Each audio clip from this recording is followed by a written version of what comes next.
Hello guys, രാവിലെ തന്നെ നല്ല മഴയായിരുന്നു. എന്നാലും നേരത്തെ ഇറങ്ങി സ്കൂളിൽ ചെന്നിട്ട് ഇന്ന് ഒരുപാട് പരിപാടികളുണ്ട്. പുതിയ മക്കൾ വരുമ്പോഴേക്കും ക്ലാസ് റൂമൊക്കെ ഒന്ന് അലങ്കരിച്ച് വൃത്തിയാക്കണം. വെറും പ്ലെയിൻ ആയി കിടന്നിരുന്ന ചുമരിനെയൊക്കെ ചെറിയ കലാവിരുതുകളൊക്കെ വെച്ച് ഇങ്ങനെ ആക്കി എടുത്തിട്ടുണ്ട്. പുറത്ത് നല്ല മഴയായിരുന്നേ. കുട്ടികളുടെ ടെക്സ്റ്റ് ബുക്കൊക്കെ എത്തിയിട്ടുണ്ട്. അപ്പോൾ അതുകൊണ്ട് തന്നെ ഈ കബോർഡൊക്കെ ഒന്ന് ക്ലീൻ ചെയ്ത് ടെക്സ്റ്റ് ബുക്കുകളൊക്കെ അതിൽ റെഡിയാക്കി വെക്കാനുണ്ട്. കബോർഡൊക്കെ വൃത്തിയായി തുടച്ച് പേപ്പറൊക്കെ വിരിച്ച് സെറ്റാക്കിയിട്ടുണ്ട്. ഇനി നമുക്ക് അതിലോട്ട് ബുക്ക് വെക്കാം. ശേഷം വീണ്ടും പെയിൻറ്റഡ് തന്നെയായിരുന്നു, പക്ഷേ നല്ല വൈബാക്കിക്കൊണ്ടായിരുന്നു ഞങ്ങൾ ജോലി ചെയ്തിരുന്നത്. അതിനുശേഷം എല്ലാവരും വിഭവങ്ങളും ചേർത്ത് നല്ലൊരു ഊണ് കഴിച്ചു.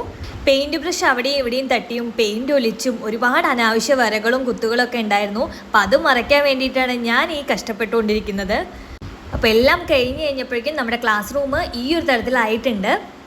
ഇന്നത്തെ നമ്മുടെ പണി നിർത്തി. അപ്പോൾ എല്ലാവരും വീട്ടിലോട്ട് പോന്നു. തിരിച്ചു വരുമ്പോഴും നല്ല മഴയായിരുന്നു. വന്നു കഴിഞ്ഞ് ഡ്രസ്സൊക്കെ മാറ്റി ചായയൊക്കെ കുടിച്ചു. അപ്പോൾ ഇന്ന് എത്രയേ ഉള്ളൂ. അപ്പോൾ ഓക്കെ, ബൈ.